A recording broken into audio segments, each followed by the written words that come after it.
अष्टांग योग अर्थात 8 अंगों वाला शक्तिशाली योग। अष्टांग योग को जीवन जीने की कला भी कहते हैं। अष्टांग योग के जनक महर्षि पतंजलि हैं, जिसने अष्टांग योग की व्याख्या की और एक ऐसा सुंदर मार्ग बताया जिसका पालन करके हर व्यक्ति योगी बन सकता है। महर्षि पतंजलि के अनुसार योग को 8 अंगों में विभाजित किया गया है। ये 8 अंग हैं यम, नियम, आसन, प्राणायाम, प्रत्याहार, ध्यान व समाधि। पहले 4 अंग यम, नियम, आसन व प्राणायाम को बाहरी अंग बताया गया है। वहीं आखिरी 3 अंग धारणा, ध्यान व समाधि को आंतरिक अंग बताया गया है। इन बाहरी और आंतरिक अंगों को परस्पर जोड़ने का काम करता है प्रत्याहार, जो अष्टांग योग का 5वां अंग है। अष्टांग योग का मुख्य उद्देश्य है योग की अवस्था तक पहुंचना। योग अर्थात बुद्धि, मन व आत्मा का एक बेहतरीन संतुलन। एक ऐसी अवस्था जहां पे मन के विकार खत्म हो जाते हैं। अर्थात योग एक ऐसी अवस्था है जहां पर आपके मन की सारी बुराइयां दूर हो जाती हैं, सारा क्लेश दूर हो जाता है और आप अपने चैतन्य स्वरूप को पहचान पाते हैं। आइए जानते हैं वो मुख्य 8 अंग जिनका आप पालन करके एक अष्टांग योग के मार्ग पर चल सकते हैं। अष्टांग योग का पहला अंग है यम। यम को भी 5 भागों में विभाजित किया गया है। वे हैं अहिंसा, सत्य, अस्तेय, ब्रह्मचर्य व अपरिग्रह। यम अर्थात समाज के प्रति जो आपके उत्तरदायित्व हैं वो यम की श्रेणी में आते हैं। पहला यम है अहिंसा। किसी भी प्राणी के साथ हिंसा के भाव से दूर रहना, उसके साथ मधुर संबंध स्थापित करना ही अहिंसा का प्रमुख उद्देश्य है। फिर चाहे अपनी वाणी से, अपने कर्म से, अपने व्यवहार से किसी भी तरीके की हिंसा से अपने आप को दूर करना ही अहिंसा का प्रमुख उद्देश्य है। दूसरा यम है सत्य। आपके व्यवहार में सत्य का होना।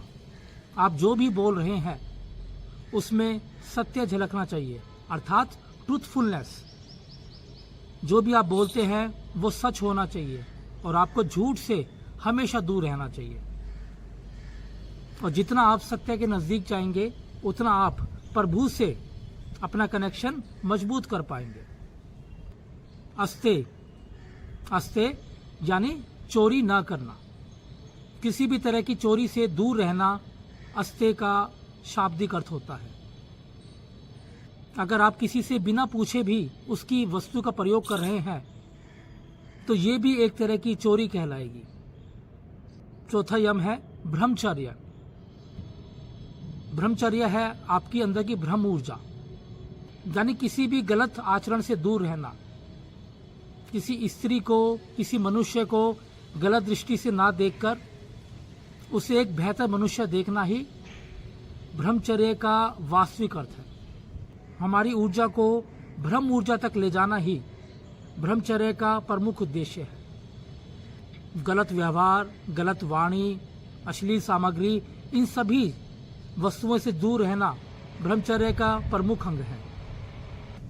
आखिरी यम अपरिग्रह अर्थात जरूरत से ज्यादा वस्तुओं का उपभोग व संचय करना अपरिग्रह के अंदर आता है। आपकी जितनी आवश्यकता है उतना ही आपको वस्तुओं का संचय करना चाहिए, उतनी ही आपको वस्तुएं इकट्ठी करनी चाहिए, नहीं तो आप योग के मार्ग से भटक सकते हैं। अष्टांग योग का दूसरा अंग है नियम। खुद के प्रति आपका क्या उत्तरदायित्व है वो नियम की श्रेणी में आता है। 5 नियम बताए गए हैं: शौच, संतोष, तप, स्वाध्याय, ईश्वरी परिधान। शौच। शौच का शाब्दिक अर्थ है पवित्रता, शुद्धि। ये शुद्धि बाहरी तल पर भी और आंतरिक तल पे भी। अपने शरीर को एक मंदिर मानना और उसकी लगातार शुद्धि करना। सुबह ब्रह्मचर्य में उठना, ठंडे पानी से स्नान करना, पूजा पाठ करना। आंतरिक शुद्धि का अर्थ है अपने विचार और व्यवहार में शुद्धि लाना, अच्छे विचारों का अनुसरण करना, अच्छे कर्मों में लगना। संतोष अर्थात संतुष्टि।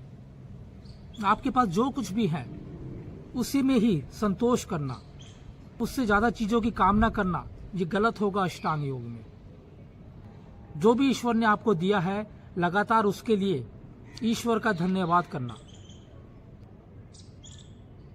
अगला नियम है तप, यानी तपस्या करना।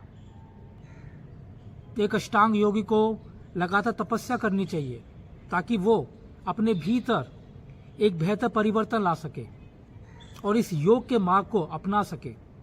इसके लिए निरंतर योग की साधना का कोई तोड़ नहीं है। अपने विचार और व्यवहार में लगातार तपस्या करना ही तप है। तपस्या अर्थात बिना रुके हुए निरंतर तपस्या करना अपने मार्ग तक पहुंचने के लिए। अगला नियम स्वाध्याय। स्वाध्याय बहुत खूबसूरत शब्द है जिसका अर्थ है खुद का अध्ययन करना। खुद को जानना ही अष्टांग योग है। खुद को जानना ही स्वाध्याय है। खुद को भीतर से पहचानना, अपने आप को स्टडी करना, अपना अवलोकन करना और फिर अपने आप में सुधार लाना एक स्वाध्याय ही कर सकता है। 5वां नियम ईश्वरी परिधान अर्थात अपने आप को ईश्वर के प्रति समर्पित करना। अपने आप को पूरी तरह से समर्पित करना ही ईश्वर परिधान है। ईश्वर यानी भगवान, देव, जो ये पूरे संसार को चला रहा है और जिसकी मर्जी के बिना पत्ता भी नहीं हिल सकता। फिर चाहे वो आपके माता पिता हैं, गुरु हैं, एक ऐसी दिव्य शक्ति जिस पर आप विश्वास करते हैं, उसके प्रति आपको पूर्ण समर्पित होना पड़ेगा। अष्टांग योग का तीसरा अंग है आसन। महर्षि पतंजलि ने आसन के बारे में बहुत खूबसूरत लिखा है। स्थिरम सुखम आसन अर्थात आसन एक ऐसी अवस्था है जिसमें आप स्थिर होकर सुखपूर्वक बैठ सकते हैं। लगातार एक ही अवस्था में बैठे रहना आसन कहलाता है। जहां पर आपकी सांसों की स्थिरता हो, जहां पर आपके मन की स्थिरता हो, तो ऐसी अवस्था आसन के अंतर्गत आती है। जैसे जैसे आप आसन में ठहरते हैं वैसे वैसे आपकी भीतर की ग्रंथियां, भीतर के विकार दूर होने लगते हैं और आप अपना सीधा संबंध अपने शरीर, मन और आत्मा से मिला पाते हैं। चौथा अंग प्राणायाम। आसन में सिद्धि करने के पश्चात एक व्यक्ति, एक योगी प्राणायाम के नजदीक आता है। प्राणायाम अर्थात सांसों का विस्तार, जो आपकी लाइफ फोर्स है, जो आपकी जीवन शक्ति है, आपकी प्राणिक ऊर्जा। प्राणायाम में श्वास का लेना, श्वास का बाहर छोड़ना व कुंभक की क्रिया भी आती है। श्वास लेना जिसको हम पूरक कहते हैं, श्वास छोड़ना रेचक, व श्वास को एक जगह पर रोकना कुंभक। कुंभक दो प्रकार के बताए गए हैं। आंतरिक कुंभक यानी श्वास को अंदर ले जाकर वहां पे रोकना, आंतरिक कुंभक, व श्वास को बाहर छोड़कर रोकना, बाह्य कुंभक। प्राणायाम सांसों का विस्तार है, आपकी सांसों का एक्सपेंशन है। प्राणायाम अर्थात अपनी जीवन शक्ति को बढ़ाना। छोटे छोटे सांसों से, उखड़े हुए सांसों से आपका मन बिखर जाता है, मन एकाग्रचित नहीं हो पाता। इसलिए जैसे जैसे हम प्राण का विस्तार करते हैं वैसे वैसे हमारा बिखरा हुआ मन धीरे धीरे एकाग्र होने लगता है और हम भीतर से अपने चैतन्य स्वरूप को पहचान पाते हैं। 5वां महत्वपूर्ण अंग है प्रत्याहार। प्रत्याहार एक सेतु है अष्टांग योग के पहले 4 अंग यम, नियम, आसन, प्राणायाम व अंतिम 3 अंग धारणा, ध्यान, समाधि। पहले 4 अंग जो हमारे बाह्य अंग हैं, अंतिम 3 अंग जो आंतरिक अंग हैं। बाह्य और आंतरिक अंगों को जोड़ने का परस्पर कार्य करता है प्रत्याहार। जो भी आपकी इंद्रियां बाहर की ओर मुड़ रही हैं, उनको भीतर मोड़ लेना, बाह्य दुनिया से उनको समेट लेना अपने भीतर की तरफ ही प्रत्याहार है। छठा अंग धारणा। धारणा अर्थात कंसंट्रेशन, फोकस, एकाग्रचित होना, किसी भी एक वस्तु पर लगातार अपने ध्यान को बढ़ाना धारणा का प्रमुख उद्देश्य है। इसमें त्राटक ध्यान बताया गया है। जब आप एक वस्तु को लगातार बिना पल के झुकाए हुए लगातार देखते रहते हैं, इससे आपका फोकस बढ़ता है, इससे आपकी ध्यान में जाने की जो अवस्था है वो तेज हो जाती है। अगला अंग है ध्यान। ध्यान अर्थात मेडिटेशन। अष्टांग योग में मेडिटेशन एक उच्चतम अवस्था में आती है, जहां पर योगी साक्षी भाव में जीता है, जहां पर आप एक वस्तु को देख रहे हैं और आप देखने वाले हैं, आपके बीच में एक साक्षी भाव हो जाता है। अर्थात आप अपने विचारों को देख रहे हैं जैसे वो आपके नहीं किसी और के विचार हैं। मन की अवस्थाओं से दूर हो जाते हैं। महर्षि पतंजलि कहते हैं मन का विदा हो जाना ही ध्यान की अवस्था है, जहां पर आपको आनंद की अनुभूति होती है। आखिरी अंग है समाधि।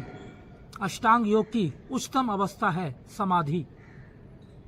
जब मनुष्य ध्यान की अवस्था से पार हो जाता है, वो अपने चैतन्य स्वरूप को पहचान लेता है। जिस उद्देश्य के लिए उसका जन्म हुआ है, जब वो उस उद्देश्य को पहचान लेता है, अपने स्वरूप को जान लेता है, तो तब वो समाधि की अवस्था में अपने आप को पाता है। ये एक परम आनंद की अवस्था है, जहां पर शरीर के होने का बोध, स्वयं के होने का बोध भी खत्म हो जाता है। भीतर होश का दिया जलता है। आप जो भी करते हैं पूरे होश में करते हैं, अर्थात आपके भीतर की बेहोशी टूट जाती है। ये थे अष्टांग योग के 8 शक्तिशाली अंग, जिसकी निरंतर साधना से आप एक योग की अवस्था को प्राप्त कर सकते हैं। इसलिए योग को मात्र आसन व व्यायाम ना समझें। ये इससे कहीं ज्यादा ऊपर की अवस्था है, उच्च अवस्था है योग। आइए महर्षि पतंजलि के अष्टांग योग को अपने जीवन का हिस्सा बनाते हैं।